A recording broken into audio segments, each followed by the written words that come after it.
Your surroundings grow more unstable, and there is one final flash of noise, and light, and violence. Silence. And this is where our story comes to an end. Though to truly understand our ending, we must return briefly to its beginning. You began, of course, at the Curious Hedgehog, where Derek did not hook up with Ethel because that dude seemed like kind of a dick. You soon found that the world is a dangerous place, but with an opportunity for redemption. The urchins, Sven, Carl, and Tubbs, they made their way out of that dark situation. They turned their lives around. Carl even finally saw that ear, nose, and throat specialist. Now he sounds like...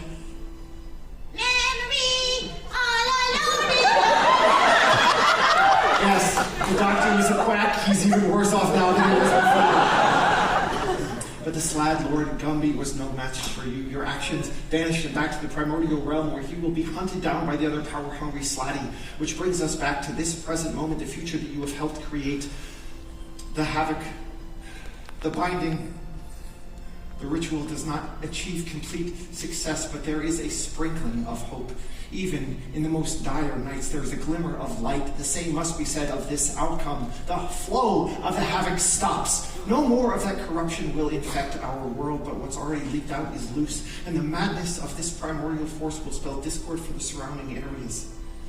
However, the forces of good must do what they can, even against the unrelenting agents of fear, violence, and hate, and what, after all of this, became of our most valiant heroes. Alistair had to face his fears, his past, and his sins. After everything he encountered in the City of the Dead, he retreated to the hills, taking on a vow of silence. He wanted to meditate, think, more importantly, ask questions. Why? What? Where? Who? Eventually he found that inner peace he was looking for, and he opened up some restaurants. Please go visit him at Hooters. The name Ethel Bumblebaum became entirely recognizable throughout all of Faerun, so she ended up getting a lot of new clients, and it really expanded her portfolio. Eventually, she started the very first reality show in Waterdeep, and so you can catch her on Faerunian Idol.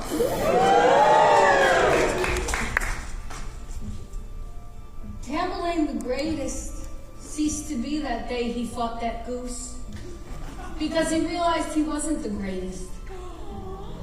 Can't do music, can't do improv.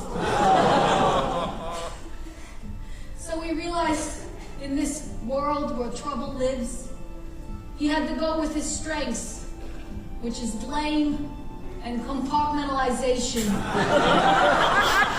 He became a psychotherapist.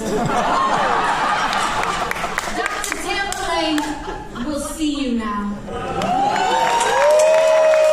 What about you? All of our little atoms.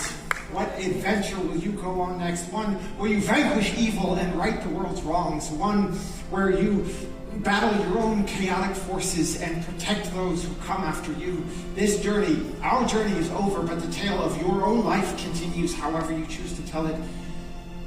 And I hope, if you can take one thing from tonight's quest, it is this: that tomorrow's story is still unwritten, and you are its truest author. And how will tomorrow's adventurers fare when they set foot in the land of your creation? Will they triumph in combat? Will they learn through their mistakes? Will they acquire new allies, gain harsh enemies? Will the world and its peoples be saved by your successes, or will your failures usher them onto a path of everlasting chaos? Well, that, of course, is a story for another day.